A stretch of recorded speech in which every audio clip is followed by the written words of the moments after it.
Vamos ler a palavra de Deus, Evangelho de João, capítulo 17, dos versos 21 a 23. Nessas ministrações eu estou usando a versão NAA, por melhor se adequar àquilo que eu tenho como alvo a ministrar na nossa igreja. A fim de que todos sejam um, verso 23. E como tu, ó Pai, estás em mim e eu em ti, também eles estejam em nós, para que o mundo creia que tu me enviaste.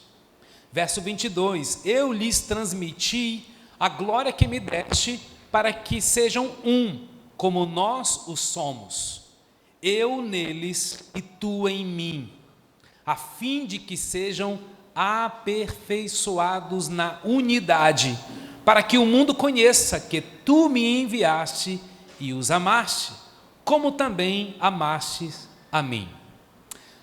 São esses versos, tá bom? Eu peço que o Espírito Santo fale profundamente ao seu coração. Eu peço que o Espírito Santo silencie todas as vozes, vozes da preocupação, vozes da ansiedade, vozes da crítica, qualquer voz que atrapalhe. A minha sugestão é, se lance por inteiro, ao final você retém o que é bom, tá certo? Porque Deus não age num ambiente de incredulidade.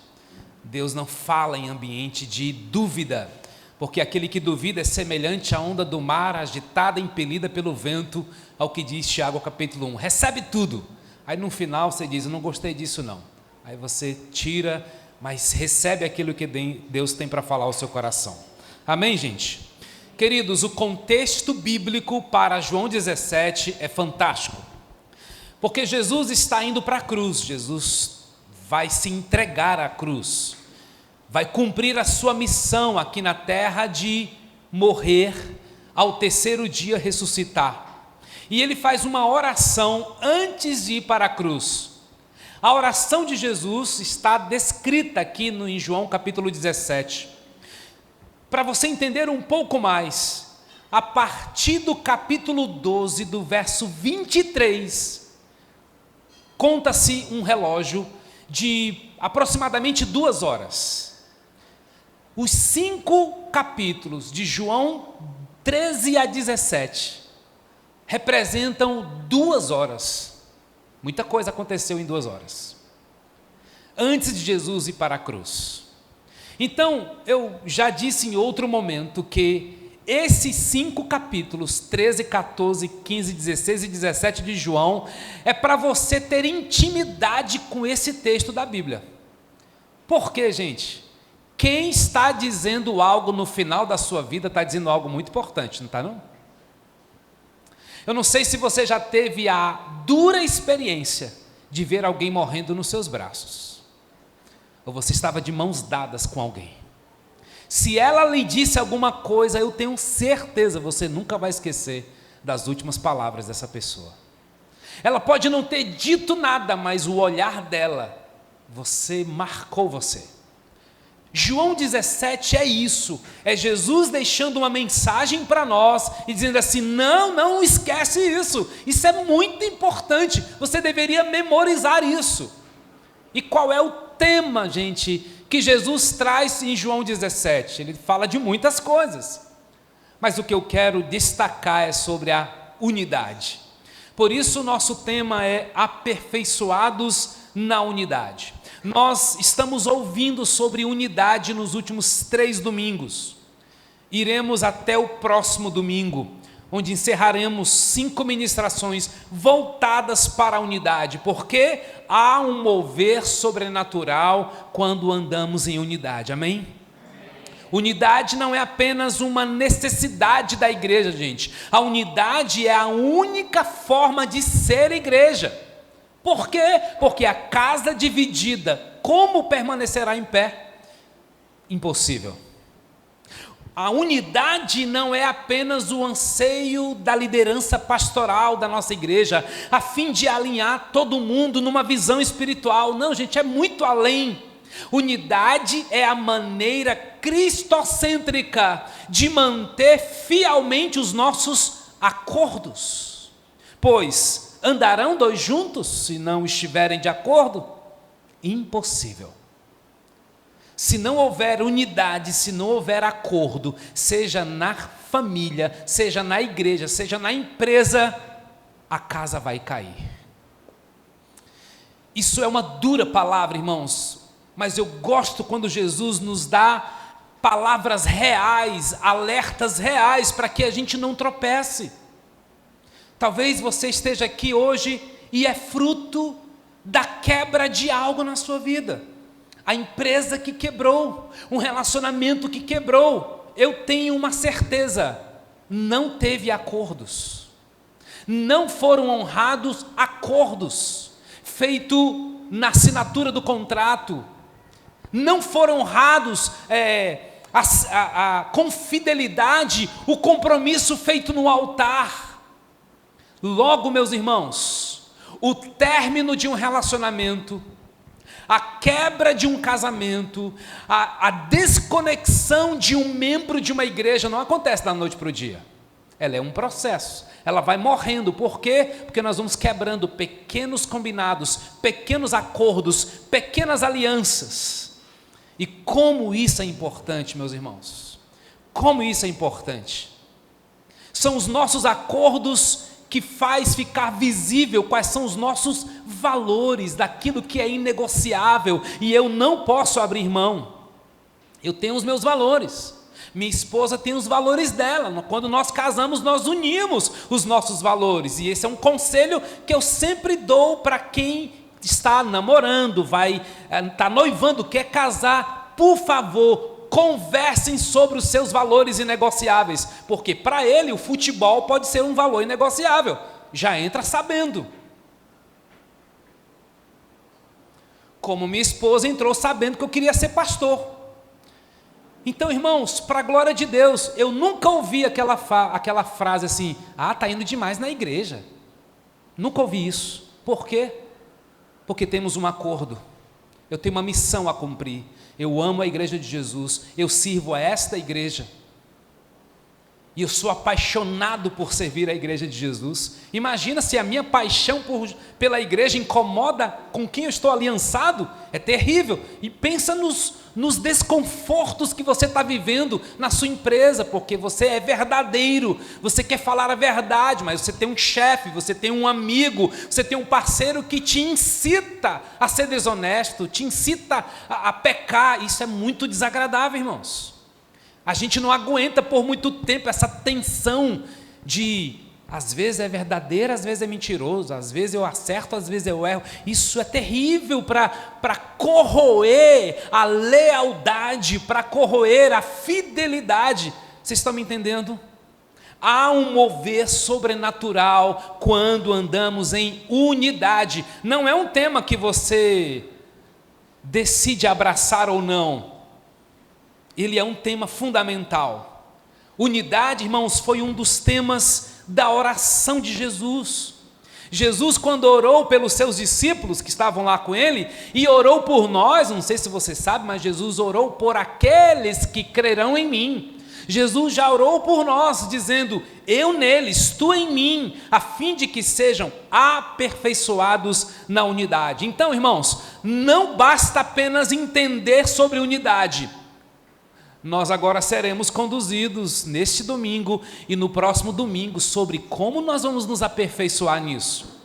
É muito bonito falar de unidade, é muito legal, é muito romântico falar de unidade, mas tem um preço. Nós precisamos nos aperfeiçoar. Para quê? Para que o mundo conheça que tu me enviaste. Nessa oração, meus irmãos, Jesus não apenas ora por unidade, mas Jesus mostra o resultado da unidade.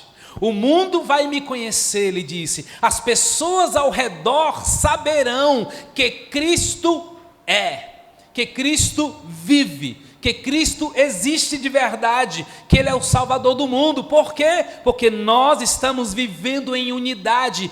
Que tremendo, gente. Essa família se ama, essa família se protege, essa família serve uns aos outros. À custa de quê?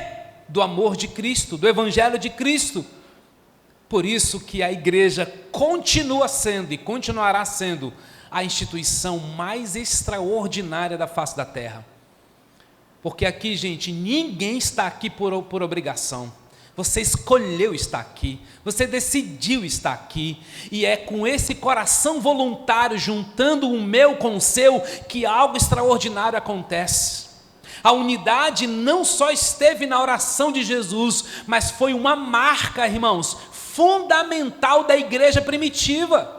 A igreja de Atos, na formação das suas primeiras células, na formação do seu templo, a unidade era fundamental. Isso está em Atos capítulo 2, verso 44 e verso 46, que diz assim: todos os que criam estavam juntos e tinham tudo em comum. Diariamente perseveravam unânimes no templo, partiam o pão de casa em casa, tomavam as suas refeições com alegria e singeleza de coração. Gente, esses versos são tão fundamentais para você compreender a essência da igreja primitiva. Está lá a unidade, eles estavam juntos, não era cada um no seu lugar, cada um estava unido em dois ambientes, no grande ajuntamento e no pequeno ajuntamento. Então, a igreja primitiva é o maior exemplo, irmãos, de uma instituição, de um povo que tinha um planejamento e uma expansão de crescimento que não era organizacional, era orgânico. Eles cresciam, diz o verso 47, e eles cresciam, eles se multiplicavam. Por quê? Porque havia um espírito de unidade, e a unidade era em Cristo, movido pelo amor. Se você prestar atenção em Atos capítulo 2, a igreja crescia no seu relacionamento de fé, a igreja crescia na doutrina dos apóstolos, a igreja crescia no seu relacionamento de comunhão, ela crescia no relacionamento social, ao partir do pão. Esse relacionamento com Deus era também nas orações, em relacionamento com a santidade do Senhor através do temor. E os milagres eram consequência, e o poder era consequência, porque Deus agia e age na unidade. A unidade é o que nos faz um, é na unidade que somos um só corpo, é na unidade que somos uma só sinfonia, é na unidade que nós somos um povo reunido e unido por um propósito. Irmãos, na unidade nós não somos iguais, mas somos um. Vou repetir, na unidade nós não somos iguais, somos diferentes, mas somos um. Há um só Senhor, há uma só fé, há um só batismo, há um só modo de pensar. Parece tão estranho dizer isso na nossa geração, que fala mais de diversidade do que de unidade. E de fato, há unidade na diversidade. Mas vocês conseguem perceber que nós estamos já desequilibrando, valorizando por demais o diferente, e pouco envolvido com aquilo que nos une. Há sim unidade na diversidade. Os dons e talentos que Deus dá para a igreja é a maior prova disso, irmãos. Nem todo mundo tem dom de liderança, nem todo mundo tem dom de hospitalidade, nem todo mundo tem dom de contribuição. E que bom, porque nós, na nossa diversidade, podemos contribuir, tornar algo lindo, diferente, exponencial. Mas por que será que a gente continua buscando os iguais? E essa semana Deus me deu uma percepção, irmãos, que se na unidade nós somos um corpo, na unanimidade nós somos uma só sinfonia, e na uniformidade nós somos um só exército. Deixe-me explicar melhor, porque isso ainda é uma confusão. Uniformidade tem um jeito da gente ser uniforme. A Bíblia diz que nós também somos como um exército. Há momentos que nós temos que marchar igual, na mesma cadência. É verdade. Mas a igreja não se faz com uniformidade. Claro, há muitas igrejas que valorizam isso. A forma de vestir tem que ser igual, a forma de falar tem que ser igual, a forma de pensar tem que ser igual. A gente quer igualar todo mundo, isso não é possível. Há um espaço para a uniformidade, mas não é isso. Mas também há unanimidade. A unanimidade é como se fosse uma sinfonia. Cada um sai de casa com seu instrumento musical e a gente decide montar uma orquestra e ter uma grande música. É porque um violino tocado sozinho tem um jeito, tem uma sonorização bacana, mas ele tocando em conjunto é extraordinário. É muito lindo um violino tocando, um saxofone tocando, é muito bonito quando ele toca sozinho, mas ele tem uma beleza ainda maior quando ele toca com os outros, com o trompete, com o trombone, entende?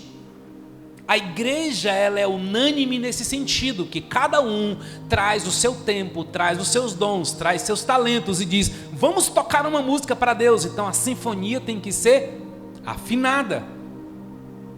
Mas na unidade, a ilustração que a Bíblia nos dá é de um corpo.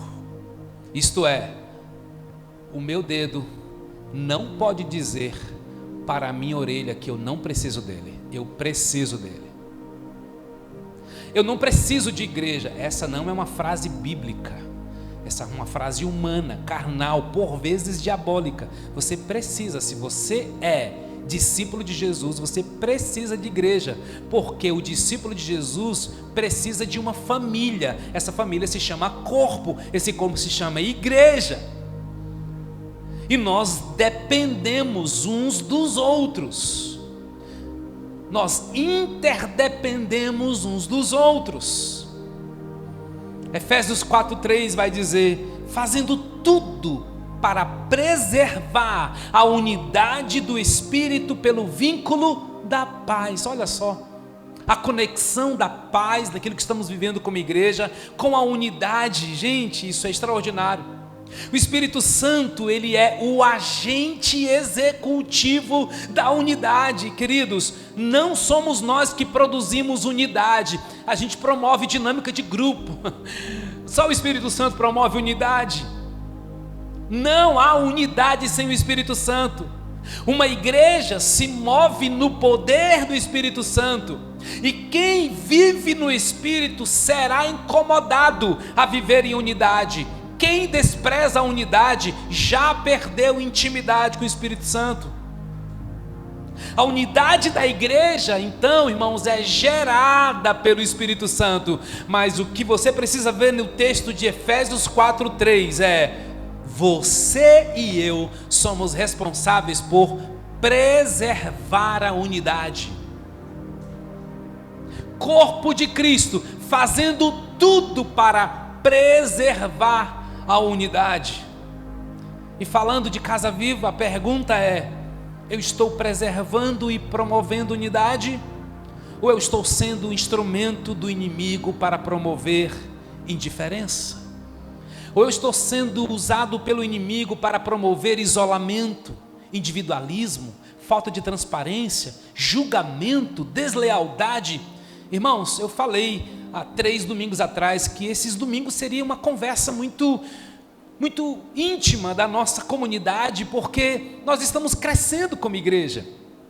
E se a gente não fincar bem os nossos valores, as nossas estacas no crescimento da casa, a queda pode ser maior, ela pode ser muito feia, ela pode ser terrível. Então, o que nós estamos fazendo nesses últimos domingos é falando de algo tão fundamental. E se você for esperto, se você for perspicaz, você vai levar isso para todos os ambientes que você está caminhando.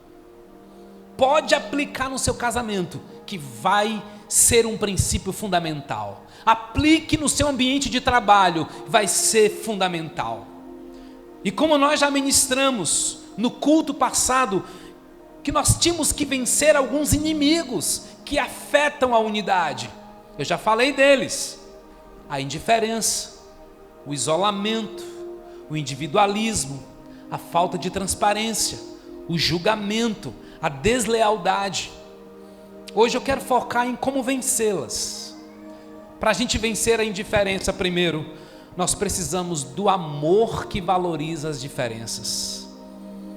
Não sei se você é um bom aluno, mas o bom aluno anota. Para vencer a indiferença, nós precisamos do amor que valoriza as diferenças. Irmãos, indiferença é quando há frieza nas relações. Indiferença é quando ninguém mais se importa com ninguém. Eu vou viver a minha vida, te vira. Indiferença é o oposto do amor, presta atenção. Diferentemente do que muitos pensam, não é o ódio. Essa pessoa está cheia de ódio, ela não ama. Não, o ódio é um sentimento que passa. Você conhece pessoas que têm ódio de manhã e é um doce à noite.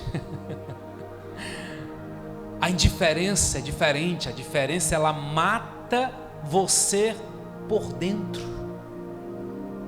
Gente indiferente não tem compaixão. Gente indiferente não se importa. Indiferença é alguém que não cuida. Ok, como é que eu vou amar então? Já que para vencer a diferença eu preciso amar, como é que eu vou amar? Gente, o texto é João 13, verso 34 e 35. Por isso agora lhes dou um novo mandamento: amem-se uns aos outros, como eu os amei. Vocês devem amar uns aos outros. Isso é muito forte, gente. Vocês devem amar uns aos outros. Seu amor uns pelos outros provará ao mundo que são meus discípulos. Aí você pergunta assim: como esse mandamento é novo, Orlando? Esse mandamento não é antigo? Deuteronômio não já está dizendo: ame ao Senhor seu Deus? Gente, é novo mandamento, porque em Jesus nós temos o exemplo do perfeito amor. O novo mandamento é uma nova pessoa. É que vos ameis uns aos outros, assim como eu vos amei. E Jesus disse isso, ele é um novo exemplo. Se você tem dúvida do amor de Jesus por você, por favor, olhe para a cruz, porque é na cruz que o amor dele é revelado por nós. Você quer saber se você está vivendo o amor? O amor exala Cristo. O amor transborda Cristo. O amor ama ele dá cor para os ambientes, mas é a cor de Cristo. O amor, ele dá sabor, gente. O amor, ele ilumina, é o amor de Cristo. É por isso que somos comparados na Bíblia a uma carta, porque carta se lê. Alguém está lendo a sua vida. É por isso que nós somos comparados ao bom perfume, porque o perfume sente, percebe o aroma. Nós somos comparados ao sal, é sal que dá sabor. Nós somos comparados à luz, é quem está com Cristo que traz luz onde há trevas. Só o amor de Cristo, meus irmãos. Deixa eu lhe dizer, homem de Deus, você não tem amor em si mesmo para amar a sua esposa. Mulher, você não tem amor em si mesmo para amar seu marido. O amor verdadeiro vem de uma fonte. Essa fonte é Cristo. Deus é amor. Logo, quanto mais dele, quanto mais você bebe dele, mais cheio do amor de Deus você é. Amados, uma igreja só será mantida pelo amor de Cristo. Uma família só será mantida quando papai, mamãe, homem e mulher são apaixonados e têm um amor tremendo por Cristo. Não dá, gente. É muita gente chata. É muita gente inconveniente. É muita gente traidora. Você não conseguirá amar as pessoas se não for com o amor de Cristo. 1 João 4,12 vai dizer: nunca ninguém viu a Deus. Se amarmos uns aos outros, Deus permanece em nós e o seu amor em nós é aperfeiçoado. Oh, queridos, a fonte do amor é Cristo. Só tem uma forma da gente vencer a indiferença: amando como Cristo amou.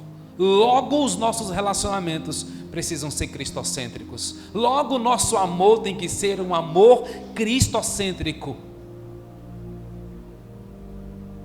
Amém? Segundo, para a gente vencer o isolamento, que é uma barreira da unidade, nós precisamos de relacionamentos.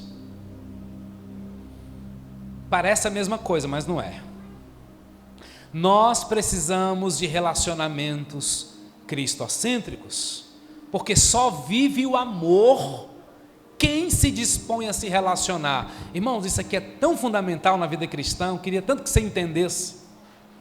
O amor só pode ser maduro se ele tiver um relacionamento para compartilhar.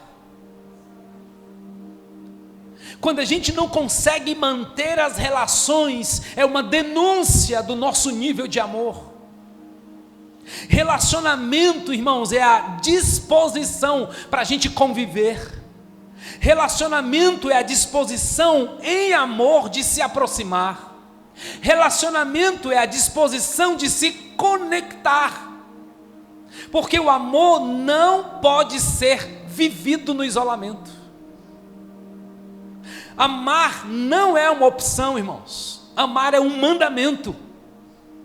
Porque uma vida sem amor não tem valor. Vocês estão tão quietinhos. Porque uma vida sem amor não tem valor, diz 1 Coríntios 13. De nada serei. Ainda que eu fale, ainda que eu tenha os mais maravilhosos dons, se eu não tiver amor, de nada serei. Quem aqui já não conviveu com alguém extremamente ungido? O cara, meu amigo, é poderoso no uso dos dons, mas você se aproxima um pouquinho, você não vê amor. É frustrante, gente. Esse camarada não foi ensinado a amar, porque para amar tem que se relacionar. É por isso que eu sou um pescador de isolados. Pense num pastor chato, sou eu. Cara, não faz sentido ser cristão sozinho. Talvez em outros ambientes sim, para nós não. Eu tenho uma pergunta para lhe fazer. O seu pai lhe amou? Segunda pergunta é: o seu pai se relacionou com você? Porque amor sem relacionamento gera rebeldia. Gente, isso aqui é muito profundo. Amor sem conexão gera afastamento. É por isso que um pai e uma mãe precisa se relacionar com muita conexão nos primeiros anos da criança, com muita intensidade. Por quê? Porque já vai chegar uma fase, para alguns é no final da infância, para outros é no começo da adolescência, para outros é na juventude. Se um pai não se conectou relacionalmente com seus filhos, vai ter problema. É por isso que regras não funcionam se você não se relacionou. É por isso que alguns pais têm tanta dificuldade de colocar limites no filho. Por quê? Porque não cultivou relacionamento, querido. Relacionamento exige tempo. Você precisa brincar juntos. Você precisa viver as fases das pessoas, dos seus filhos. Isso é tão importante, irmãos. Quem ama precisa se relacionar. Isso gera uma conexão. Amor sem relacionamento gera rebeldia. E relacionamento sem amor gera o quê? Gera fragilidades, gera utilidade. Quantas pessoas se relacionam com a gente por outros interesses e não por amor? Gente, é tão danoso amar sem se relacionar quanto se relacionar sem amar. Vocês estão me compreendendo, gente? Se amar só é possível no ambiente relacional, eu te pergunto, você pertence a quem?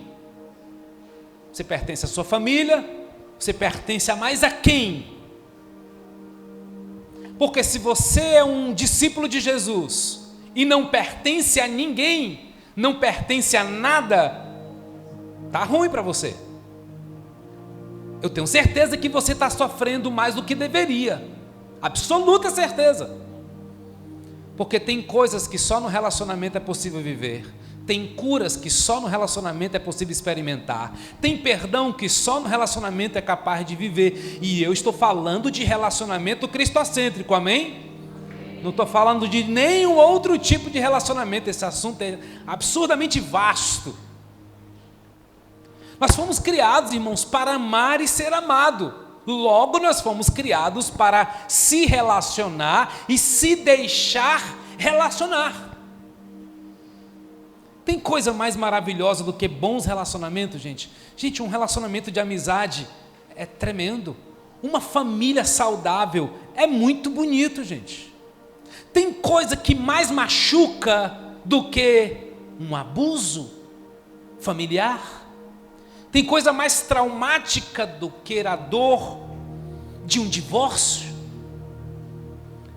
Relacionamentos nos trazem dor, mas relacionamentos nos trazem cura. Porque o reino de Deus, irmãos, não é um reino de tarefas. O reino de Deus é um reino de relacionamentos de amor. O que temos a fazer do reino está do nosso lado. Ah, pastor, não estou servindo em nenhum ministério da igreja. Não tem problema, tem gente para você servir. O que temos que fazer é nos relacionar com vínculos de amor. Eu conheço muita gente que abandonou a igreja por causa de relacionamentos maltratados. Eu conheço pouca gente que sai da igreja porque essa doutrina está meio estranha. Normalmente são por friezas relacionais. Ao mesmo tempo que nós ansiamos por relacionamento, interessante, ao mesmo tempo a gente quer fugir deles. Por quê? Porque nada nos fere mais do que relacionamentos. Mas deixa eu te dizer, nada nos abençoa mais do que relacionamentos. Nós estamos sempre fugindo dele, mas nós não conseguimos viver sem ele. E é por isso que alguém isoladamente fica vivendo a sua vida religiosa, a sua vida amorosa, a sua vida sentimental, isolada, e não aguenta mais, meu amigo, quando se solta. Você diz assim, não entendi porque que ele está namorado com essa menina. Por quê? Viveu isolado. Aí de repente achou, né? Ele acha que achou. Ela acha que achou. Por quê? Porque não está cercado de bons espelhos para nos ajudar. Você quer experimentar, meu irmão, tudo que Deus tem para liberar na sua vida por meio da igreja? Se relacione. Tenha relacionamentos cristocêntricos. Não se isole. Você precisa de Deus e você precisa de pessoas. O reino de Deus não é o reino do meu. O reino de Deus é o reino do nosso. O movimento do inimigo de Deus é me levar para o movimento do eu. Eu sei, eu faço, eu penso, eu quero, eu gosto. Não, mas o reino de Deus é o movimento do nosso. é do sair, é do doar, é do entregar, é do perdoar. Isso dá trabalho, dá mesmo, igual a sua família, dá muito trabalho. Você não vai fugir da sua família. Invista na sua família, ame a sua família. É por isso que você foge das reuniões de condomínio do seu prédio. Fuja não. Vai para as reuniões, camarada. Dê exemplo. É gente difícil, ótimo. A gente tem que aprender a conviver com gente difícil. Ou você se acha alguém bem facinho? No fundo, nós escondemos um orgulho. Nós escondemos um cinismo de achar que nós somos melhor do que os outros. Não, gente. Eu sei que todas as vezes que eu me mudei, eu dei trabalho para algum vizinho meu. Eu vou incomodar de alguma forma, mas não demora muito, eu reverto a situação. Quero ser alguém da paz. Irmãos, o isolamento é um inimigo da unidade. Se relacione, não ande só. E sabem de uma coisa legal? Na igreja você tem amigos, mas se você não encontrar amigos, fique tranquilo, você tem irmãos. Eu preciso ajustar um pensamento eclesiástico muito ruim. Uma das críticas é eu não tenho amigos na igreja, porque igreja não é para ter amigos, igreja é para ter irmãos. Me mostre quantos versículos na Bíblia diz assim: e sejam amigos uns dos outros. Amigos, cuidem uns dos outros. Amigos, orem uns pelos outros. Na Bíblia tem irmãos. Sabe por quê? Porque família tem irmãos. É óbvio, é lógico, mas por que a gente não valoriza isso? Porque a gente quer ser um irmão isolado. A gente quer ser o irmão que entra no quarto e quer comer no quarto, e quer jogar no quarto, quer estudar no quarto, quer fazer tudo no quarto. Não, amigo, tá todo mundo almoçando, vamos todo mundo para a cozinha. Não, mas eu quero comer no quarto, tá cheio de crente assim. Ele está na casa, mas ele só quer viver no quarto, ele não quer sair. Gente, família. Ou não é esquisito não, quando você tem um filho que não quer sair do quarto? É muito esquisito sim. Lá em casa é, e as meninas já sabem. Não, almoço é todo mundo na mesa. Gente, antigamente era mais fácil, vocês concordam comigo? Hoje é mais difícil, aí a gente tem que ser um pouquinho mais firme. Há quem diga que está exigindo demais. Pois é, se eu não conseguir alcançar o coração dos meus filhos para sentar à mesa e não ser um ambiente bacana, gente, alguém vai convidar, ok? Alguém vai convidar com um convite mais interessante. Eu lembro isso. A Lara tinha seus 4 ou 5 anos. A gente morava num condomínio e minha filha chegou um dia lá em casa e disse: pai, eu posso almoçar hoje na casa da minha amiga? A gente, no mesmo condomínio, a casa de frente, minha filha tem almoço em casa, mas deixa eu almoçar com a minha amiga. Eu disse: tá bom, deixa, tá bom. Aí no outro dia, o que vocês acham que ela fez? Pai, eu posso almoçar na casa da minha amiga? Eu disse: minha filha tem almoço em casa, por sinal. Aí eu comecei a dar mais detalhes do almoço. Aí no terceiro dia ela fez o mesmo convite: eu posso almoçar na casa da minha amiga? Eu disse: isso tem um sinal de Deus para mim, para minha esposa. O que é que tem lá que não tem aqui? Eu precisei exercer humildade para dizer: cara, tem alguma coisa interessante ali, deixa eu saber o que é. Porque vai que não é nada interessante almoçar na minha casa. E vai menino, pega aí. Não, cadê o ambiente? Né? Como a gente sempre brincava para fazer com que as crianças gostassem de tomate, gostassem de cenoura, a gente falava bem dos legumes, a gente elogiava: ai, que delícia, porque a gente estava criando um ambiente de paixão pelos vegetais, né? E era verdade, viu, gente? Estava mentindo não, a gente gosta mesmo, né? Cara, precisa criar um ambiente para ser mais atrativo. Se relacione, não ande isoladamente. Terceiro, para vencer o individualismo, que é um outro inimigo, nós precisamos servir. Você quer deixar de ser egoísta, individualista? Gente, o caminho é servir, porque o servir esmaga o ego.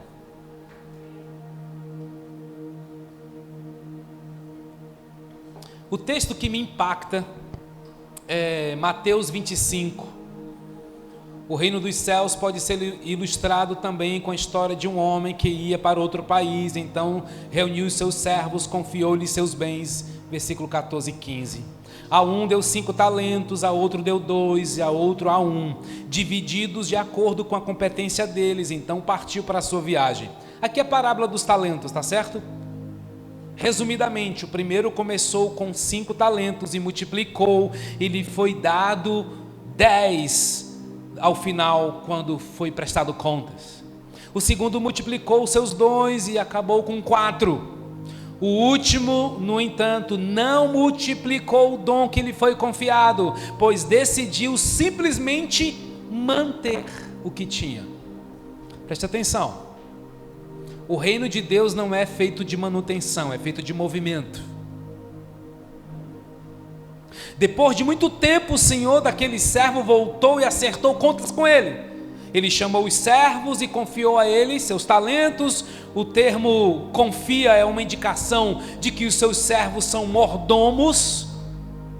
Ele confiou a um servo e disse: cuida.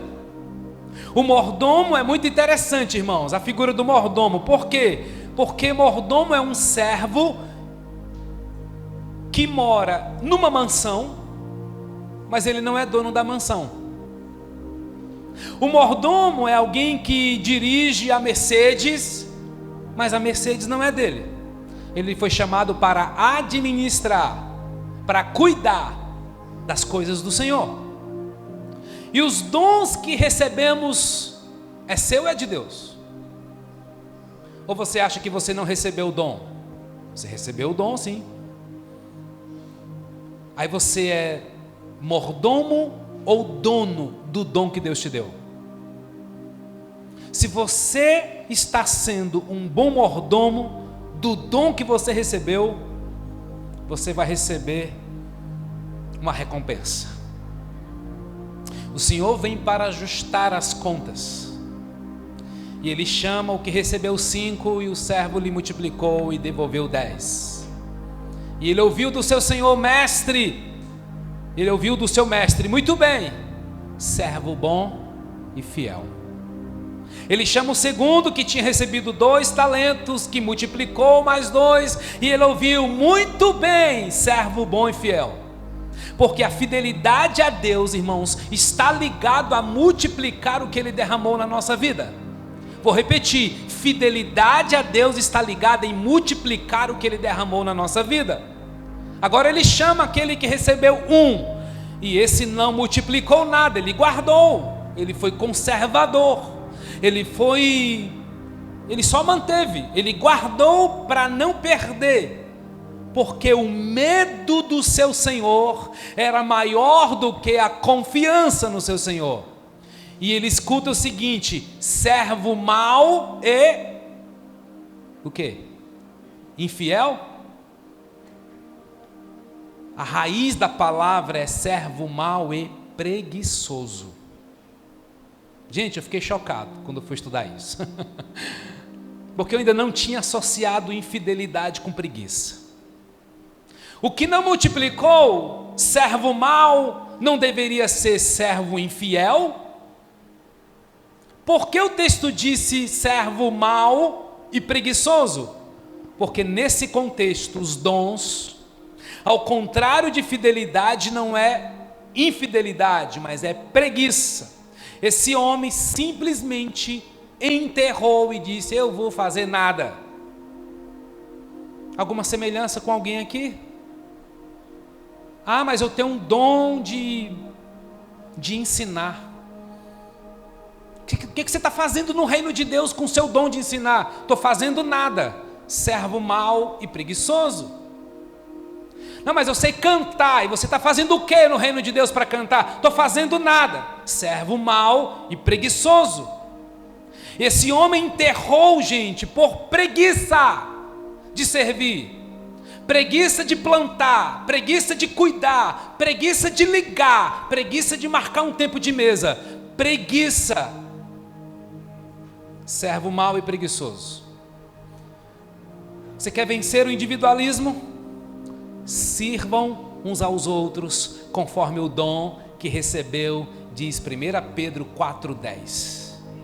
Sirvam uns aos outros, cada um com o dom que recebeu, como encarregados de administrar bem a multiforme graça de Deus. Toda vida que eu vejo essa palavra administrar na Bíblia, eu morro de alegria, irmãos, porque eu sei que, como gestor que eu sou, eu fico animado. E quando eu caminho com gente que não é nada organizado, vai ter problema comigo, mas a gente se ajusta rapidinho. Eu tenho paciência. Ei, aí eu vou ajudando você a entender as coisas, a organizar a bagunça, que às vezes é o seu dia, porque se você não sabe organizar o seu dia, meu amigo, Jesus, vamos ter uma conversa, vou te ajudar. Irmãos, quando eu aprendi que planejamento é uma bênção, está na Bíblia, meu Deus, é fantástico. Deus me deu essa alegria, não só pela minha formação, mas pelo meu estilo de vida. Eu faço planejamento da minha família, os meus filhos todos têm planejamento anual. Vocês acham que a Casa Viva não tem planejamento? Tem. Se você me perguntar o que a gente vai fazer em 2029, eu vou te dizer. Existe um planejamento em curso. Nada assim aparece do nada, só quando o Espírito Santo de Deus sopra, bagunça a minha agenda, e graças a Deus Ele faz isso de vez em quando. Porque é Ele que é o dono da igreja. É tão importante a gente se planejar e administrar bem os dons que você recebeu. Ei, sirva, você tem muito mais para dar do que você imagina. 4, para você vencer a falta de transparência, nós precisamos confessar os nossos pecados e aprender a falar a verdade em amor. É uma frase grande, mas ela é completa. Para você vencer a falta de transparência, nós precisamos confessar os nossos pecados e falar a verdade em amor. Irmãos, esse tópico mereceria uma ministração exclusiva, mas eu quero deixar uma essência para vocês. Tiago capítulo 5, verso 16 diz: portanto, confessem os seus pecados uns aos outros e orem uns pelos outros, para que vocês sejam, o quê? Curados. Muito pode, por sua eficácia, a súplica do justo. Quando eu aprendi isso na minha vida, isso acelerou tanto o meu processo de crescimento, a evolução dos meus relacionamentos. Porque o que é confessar, gente? Confessar é, depois de ter reconhecido o meu pecado, eu vou verbalizar.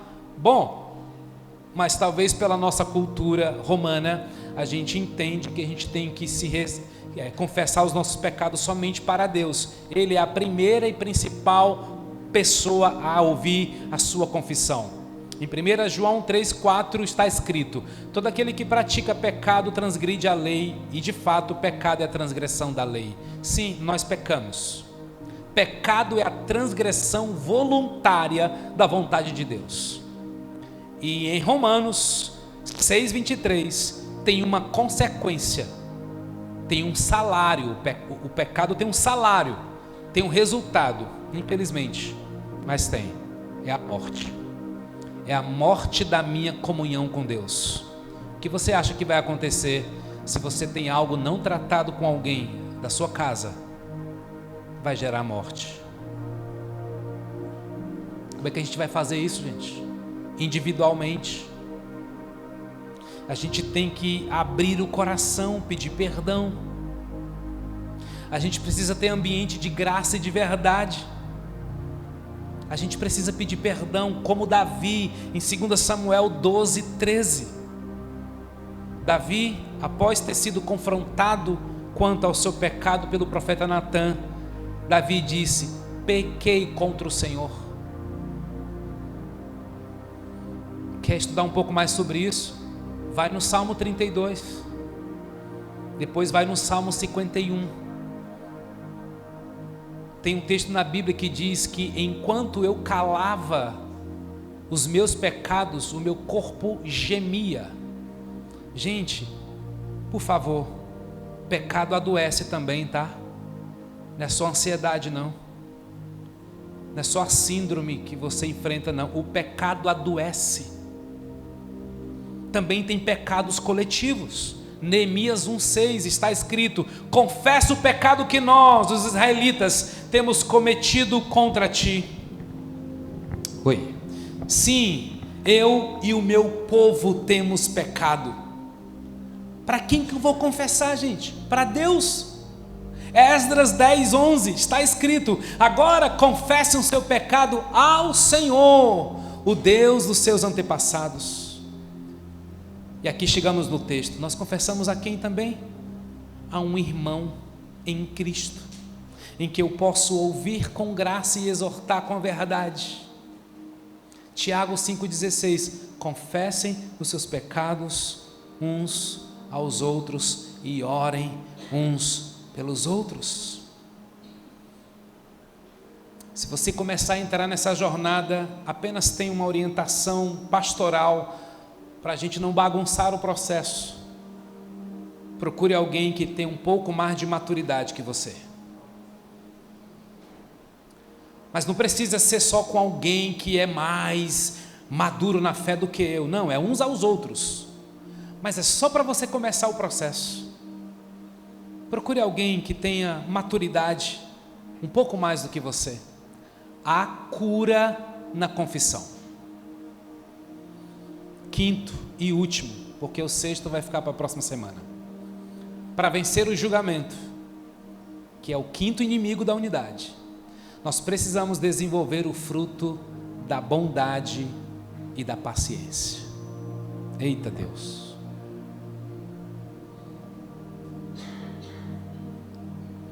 Irmãos, a Bíblia pega pesado com quem julga. E não é por acaso, porque quem julga normalmente pega pesado. O texto de Lucas 6,37 diz: não julguem e vocês não serão julgados. Não condenem e vocês não serão condenados. Perdoem e serão perdoados. Queridos, o julgamento é um traço de um vício religioso terrível. Ah, gente, eu já chorei tanto. Eu já tive que me retratar com tantas pessoas. Mas eu louvo a Deus porque eu não desisti do amor, eu não desisti da palavra de Deus. E é na vivência que a gente vai aprendendo mesmo, porque eu vou pisar no seu pé, aviso logo. Só que você também vai pisar no meu. Aí a gente vai sair bicudos daqui? Não, gente. Nós vamos dizer: ai pastor, doeu. Pastor não, Orlando. Ai Orlando, doeu. Eu preciso saber, preciso te ouvir, para a gente poder, para eu ter a oportunidade de lhe pedir perdão. Porque tem gente que nem dá oportunidade, né? Aí fica difícil. Some, se fecha, se isola, aí acabou. 10 anos depois, a pessoa te procura e diz: eu estou magoado com você. Diz: é mesmo? Jesus. Gente, o julgamento é terrível. Só que ele foi fortemente combatido por Jesus. O problema do julgamento religioso, você precisa aprender isso, gente, porque nós vamos atacar esse bicho no nosso meio. O problema do julgamento é que ele tem 3 fortes manias destrutivas, tanto no relacionamento com Deus, como no relacionamento familiar, como no relacionamento com irmãos. Eu preciso te ajudar. 3 não, 4. O julgamento religioso faz comparação. Quem é o maior entre nós? O julgamento religioso faz barganha. Se o Senhor fizer, então eu farei. Se o Senhor me der, então eu darei. O camarada nunca deu uma oferta na igreja. Ele faz uma promessa com Deus. Deus, se tu me der aquele emprego, eu vou te dar uma oferta. E nunca mais ele dá nada. Não entendeu nada. Como se Deus entrasse nesse jogo. O julgamento faz barganha. O julgamento religioso faz somatização. Quantas vezes eu tenho que perdoar? Pois é. O julgador, ele soma. Ele está doido que chega às 490 vezes para perdoar, porque na 491 ele diz assim: vai para o inferno, não te perdoo mais. Ele quer saber quantas vezes. O julgamento religioso traz superioridade. Quem será o primeiro? Gente, isso é tão comum, não é verdade? Vamos destruir isso, gente. O negócio é ser servo. Deixa Deus te colocar na posição que Ele quer. Deixa Deus te honrar, porque tem um caminho chamado humildade. Aquele que se humilha diante do Senhor, aquele que se humilha debaixo da potente mão do Senhor a seu tempo, Ele te exaltará. Nós não somos uma igreja, não queremos ser religiosos. Por favor, me ajudem. Eu vou ajudar vocês também. Nós não queremos, nós queremos o amor, gente. Nós queremos o fruto da bondade e da paciência. Quer crescer? Então, 1 Coríntios 13, verso 4. O amor é paciente e bondoso. Você nunca se perguntou por que só tem essas duas palavras? Aí depois vem uma lista do que o amor não é. O amor não arde em ciúme, o amor não se vangloria. Mas o que é amor só tem duas definições. Eu fico cabreiro quando essas coisas acontecem na Bíblia. Eu tenho que estudar.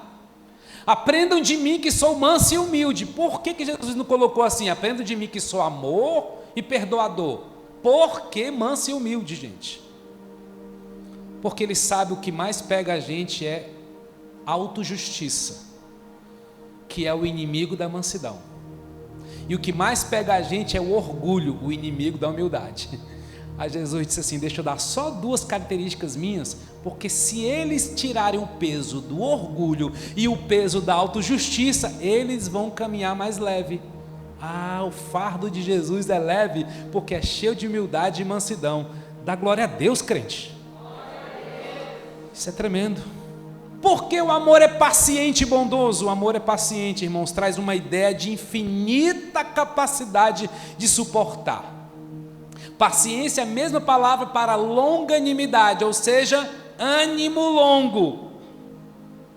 E no original, a paciência traz dois significados: é paciência com circunstâncias da vida e a paciência com pessoas. Porque tem gente que tem forte resiliência para passar por batalhas e lutas espirituais, mas tem pavio bem curtinho com as pessoas. Paulo está dizendo o seguinte: ei, o amor tem longanimidade, paciência, capacidade de esperar, de investir, de plantar. Esse amor, irmãos, é reforçado pelo apóstolo Paulo no verso 7. O amor tudo sofre, o amor tudo crê, o amor tudo espera, o amor tudo suporta.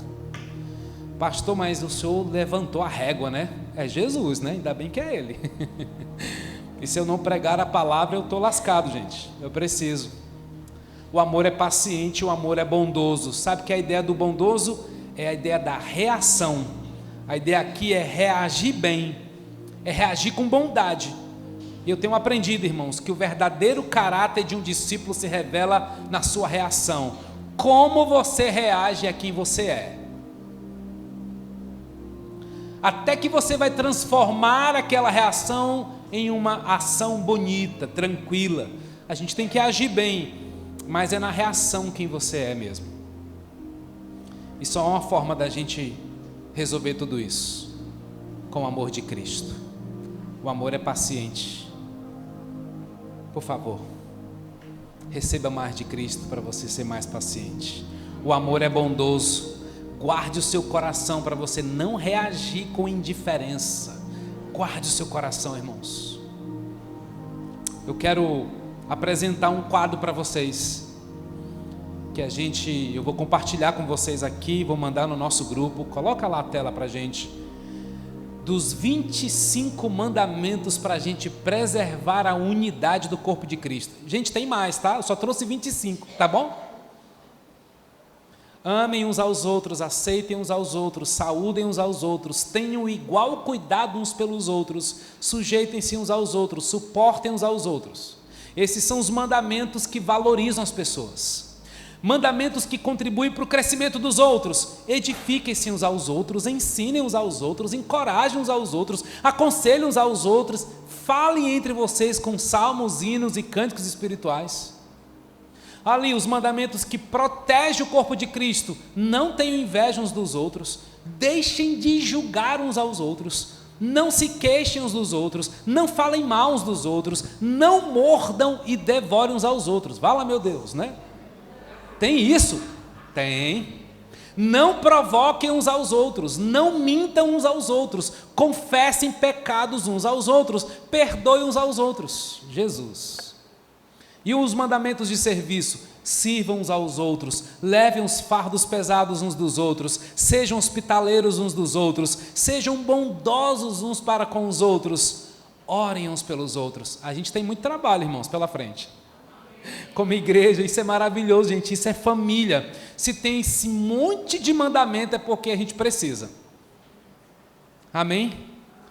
Próxima semana nós vamos concluir com um tema assim que eu considero de extrema importância e muito urgente. Nós vamos falar sobre cultura de honra. Honrem uns aos outros. Queridos, nós estamos encerrando. Eu quero deixar algo para o seu coração. Eu quero deixar o texto de Efésios 4. Há somente um corpo e um só espírito, como também uma só esperança, a qual vocês foram chamados. Há um só Senhor, uma só fé, um só batismo, um só Deus e Pai de todos, o qual é sobre todos e age por meio de todos e está em todos. Mas seguindo a verdade em amor, cresçamos em tudo naquele que é o cabeça, que é Cristo, de quem todo o corpo, bem ajustado e consolidado pelo auxílio de todas as juntas, segundo a justa cooperação de cada parte, efetua seu próprio crescimento para a edificação de si mesmo.